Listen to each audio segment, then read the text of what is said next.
All right, so today's topic is, are you optimizing your life and health? So, how are you defining a good life? To me, being satisfied and living a good life starts by being physically, mentally, and emotionally healthy. But there's more to it. It's a combination of satisfaction in basically all areas of your life. You can think of like work, family, relationships, health, finances, fun stuff. Satisfaction is really just about being okay with where you're at. But do you want more out of your life? I do. I'm always seeking more, better relationships, more connection, more fun, more finances, right? More purposeful work. I really want to optimize every aspect of my life. So really, what does optimize mean? The definition of optimize means to make the best or most effective use of. So when we do it for our health, to optimize our life and health is to really make the best or most effective use of your life and health, right? In all aspects of it. So today we're going to talk about three areas of optimizing your health, which are really integral, really to the rest of all of your other areas of your life. So, which is really to say that these three core health areas influence the rest of the areas of your life. And these three core health areas are your physical health, your mental health, and your financial health. So this kind of is taken a little bit from the book Stop, Challenge, Choose by Dr. Wayne Scott Anderson, and I'm kind of putting in some of my little twists to it. But if you don't have your physical or mental health, think about it. If you're not feeling well, physically or mentally, it's really hard to engage in life more fully. I've been a mental health therapist for over 20 years, and I have seen such a connection between physical health and mental health. And to really do and be who you want to be, you have to have good physical and mental health. Well, what about financial health? If you don't you don't have the finances to really be well, you're going to struggle, right? Life is going to be harder. You will have more limited options, and you will probably have more stress and more struggle because there's always that, if I have enough, do I have enough money? Everything takes money to do. So to have your physical, mental, and financial health, you can really optimize all the rest of the areas of your life, right? So today we are going to evaluate these three areas of our life for optimal health. Then we're briefly going to talk about how to start making changes to improve those. So first, we're going to rate your physical, mental, and financial health. So yes, please, this is an exercise. If you're watching, let's do it along with me, right? Get out a piece of paper. And for each of these three categories, there'll be 6 subcategories. So to rate yourself on. So by physical health, there's going to be 6 things to rate yourself on from a scale of 1 to 10. 1 being bad, poor, and 10 being optimum. Okay, so put on your piece of paper physical health, and then you can just jot down if you want to, just to kind of remember, these are the 6 categories. So rate yourself on weight status. What do you think about your weight on a scale of 1 to 10? 1 being bad, poor, 10 being optimal. Okay, just quickly jot this down. Okay, the next one is eating habits. Rate yourself 1 to 10. Where are you at on your eating habits? How about your physical activity? Rate yourself 1 to 10, 1 being poor, 10 being optimal. How are you moving? How are you getting physically active? Rate yourself. Now rate yourself on your sleeping habits. You're sleeping. How well are you sleeping? The quality, the quantity, 1 to 10. Okay, next is your relaxation. Just give yourself a rating. Where are you at on just relaxing and having some fun? 1 to 10. And the last subcategory in physical health is safe and healthy. So think of your work, home, or play. How safe and healthy are you in these areas? Rate yourself 1 to 10. Okay, good. Now let's go on to mental health. Again, there's 6 subcategories to rate yourself 1 to 10. The first one is your relationships. Just generally, where do you rate yourself on your relationships? 1 being poor, you have poor relationships, or 10 optimal. Like you have lot of great relationships with people. Next one is your attitude at work. So what's your attitude at work like? Rate yourself on 1 to 10, 1 being poor, 10 being optimal. Your meaning and purpose. So whatever that means to you, what is your life, your mental health relating to your life, your purpose, your meaning? Rate yourself 1 to 10. Now rate yourself on spirituality time. How much time, what do you take to connect with your spirit, whether that is God, a higher power, universe? Rate yourself 1 to 10. Now, community service. So volunteering, doing things out in the community, engagement in the community. Rate yourself 1 to 10, 1 being poor, 10 being optimal. Okay. Now, the last one in mental health is your hobbies or fun. So rate yourself, like, how do you feel like you're engaging in your hobbies, or you're having fun? Is it 1, kind of poor, don't have a lot of those, or 10, yeah, I'm every day doing something fun, doing something that is enjoyable, have a hobby. Okay, so that was your mental health. Now the last category is financial health. So again, 6 categories to rate yourself 1 to 10. So financial health, the first one is abundance. For finances, how do you rate yourself? 1 being poor, not a lot of finances, 10 being, yes, I have all the finances I need. The second one is resources to minimize stress. So we're talking about financial health here. So what kind of resources do you have to minimize your stress? Whatever that means to you, 1 being poor, 10 being optimal. The next one is money management. How do you rate yourself on managing the money that you do have? 1 being poor, 10 being optimal. Do you have a budget? Do you stick with it? Do you buy just the necessities? Do you splurge it? Where are you spending? How are you spending your money? Money management. The next one is money to do what you want. When you think about things that you want to do you have the money to do those things? 1 being bad, poor, nope, not a lot of money to do what I want to do. 10 being, yes, I have the money I want to do and to do with. The next one is resources to create memories and experiences. So for me, those are, fun, can be related to the fun activities, the hobbies, but also vacations, trips, mini vacations, experiences that I want, our kids to remember, or just special things. So rate yourself 1 to 10 on the resources that you have to create memories and experiences. And the last one in the financial health category is community contribution.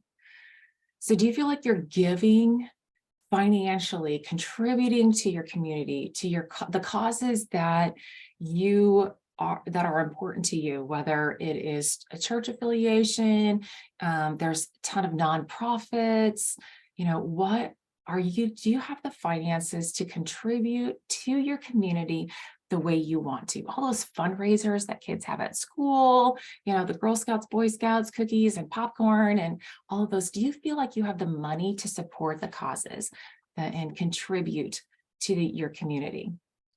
Okay, great. That was it. Now I want you to total up the score for each category. So for your physical health, you have 6 categories. So add those up and give yourself, a total sum of that physical health, and do the same for mental health and for financial health. So in essential, you'll take those 6 from each category, physical health, those 6 ones, add them together, you'll get 1 score. And then add those 6 together from mental health and give yourself 1 score. And then for financial health, add those up and give yourself a score. Okay. And then if you want to, add all 3 categories together.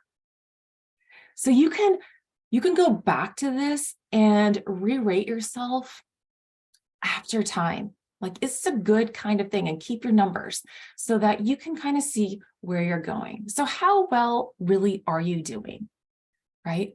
Well-being is really a great measure of a quality of life. So when you're looking at it and you're not satisfied with an area of your life, say you're not satisfied with your physical health, okay, you can change it. You can change those things. You look back and go, oh, I'm not very, I'm not satisfied with my weight. I'm not satisfied with how I'm moving. You can change it, right? And then that will change the numbers. That will change your score. You can choose to do something different. This is just a measurement. Your scores are really a reflection of your daily choices and habits that make up the routine and your life. So don't feel bad. Don't feel bad if you're not happy with your scores, because you can change it. You have the power, but you can't change what you don't measure. So really, it's being honest with yourself, right? This is just measuring your current satisfaction in these areas. And if you find something that that you're not satisfied with, you can change it. You are the conductor of your life. So how do you change it?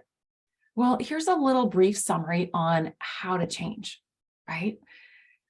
1, you have to acknowledge your current reality. And that's what we just did with rating these 3 core aspects of health and the subcategories of what make each of them up. So 1, you have to be honest with yourself about where you're at. Next, you have to decide what you want to change. You want to change your weight, what does that include? If you want to improve your financial health, what does that include? If you want to improve your mental health, your attitude at work, or adding in some more fun and some more hobbies, you can change that. Decide what you want to change, okay? What is important to you right now that you want to change, and why? Why is that important to you? And how fast do you want to get there, right? Like, there's lots of ways to get to a location, a destination, but there's only, if you want to go quickly, it narrows down your options. So if you want to if you're in the middle of the country like I am, and you want to go to the West Coast, there's lots of ways to get there. I could walk, but that's going to take a really long time if I want to get there tomorrow. So you can decide what you want to change and how fast you want to get there. Again, like I said, you have to be honest with yourself. It's a reality check about how you got here. Looking at your choices, your behaviors, and your habits that got you to this point. And be honest, because some of them might not be good habits to get into, but they're a habit now. I was talking to a friend the other day, and she's like, yeah, I know. I mean, I'd like to lose weight, and I see that you're losing weight, but I just have this habit of going to the gas station for breakfast in the morning. And so I really, because it's easy and convenient. And I said, oh, really? So what about like you said, you used to do like overnight oats. How long did it take you to prepare overnight oats? To me, I haven't made them, but I think my kids have before. So you put some oatmeal, maybe you put some yogurt, you put it in a bowl, you put it in a cup, and you stick it in the fridge. How long does that take? Versus how long does it take to leave a little early so you have time to go to the gas station to pick up some food, but what is at the gas station for food for breakfast?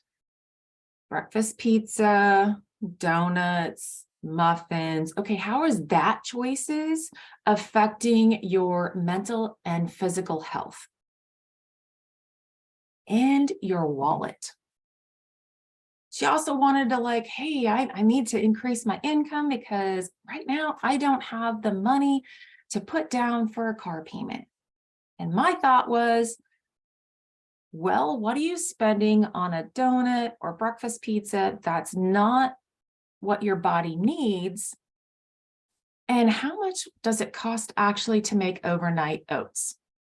To me, overnight oats would be cheaper, healthier for both your physical health and mental health and financial. Maybe if you stopped going to the gas station for breakfast, you would have a good chunk of a car payment.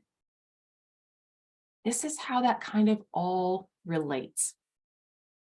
So after, being honest with yourself, what's helping you, what's hurting you, and taking a really good close look at really where you want to be. Are you getting there faster or is it taking you further away? And then you need to set goals, right? You need to set that destination, right? Where do you want to be? So in that instance, you can, my friend could take it as like a financial like goal. I'm going to save, $30 a week. And how am I going to do that? Well, I could cut out, stopping at the gas station for snacks, breakfast, lunch, whatever, preparing my own. What if it's weight loss? You decide how you're going to get there and the steps you're going to take to get there. So these are setting goals. This is about setting goals. And as a side note, I'm just going to let you know that I'm going to be conducting a goal setting workshop later in June called Making the Impossible Possible. So if you're interested in learning more about this workshop and coaching program, just drop goals in the comments if you're watching on the replay or message me at any time.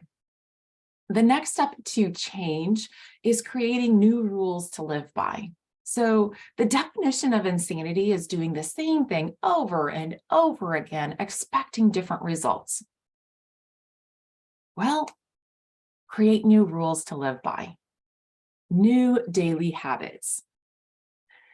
When or before I do this, I will do this. So before, if you're, it's about hydration, maybe before I eat something, I will drink a glass of water, because oftentimes we mistake hunger for actually we're thirsty. So if that's one of your goals, I'm going to drink a glass of water before I have something to eat. Maybe that'll help. Then you need to evaluate your progress. You need to make time each day, each week to look at your progress towards your goal.